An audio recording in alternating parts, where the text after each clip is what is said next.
Well, we're incredibly proud of the quality of our journalism, but obviously we want to be first, both with the news and the analysis and the ideas that come with that. And just to give you a sense of how important exclusivity is, we invest very heavily in M&A coverage, mergers and acquisitions, for example. And last year, we actually broke 8 out of the 10 biggest deals globally in that. So that just gives a sense of how important being first with the news is for us. But it's not just in deals, it's not just in finance, it's across the board through politics, economy, business and other things.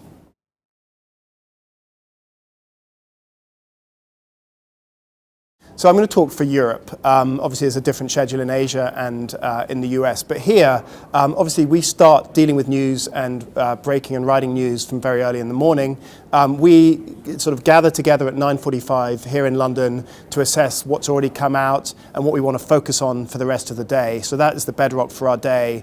We then have another meeting at 2:30. This time, a big conference with New York, where again, it's the New York morning, and then we globally decide what are the areas that we want to take forward yet again. And then at 6:30 in the evening, from the print focus perspective, we have a call with New York where we decide what we're going to put into the European edition of the newspaper. So those are the three main areas. Obviously, there's a lot of conversations throughout the day, both within our region and also with New York about real-time coverage and other things. But those are the three sort of landmark meetings that we have during the day.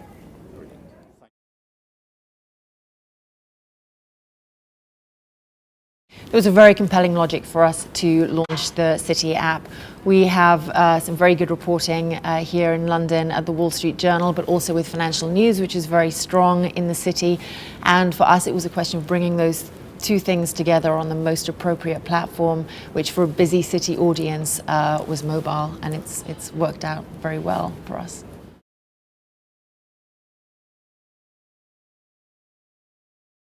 It hasn't affected our reporting in any way, so the FN journalists will still report their traditional way, and so will the Wall Street Journal. For us as an app team, it's meant that we're sort of conceptualizing stories, we're thinking through stories and different ways of storytelling, thinking about how to get the most amount of information out in the shortest space possible. So for us, it's just a question of rethinking that content.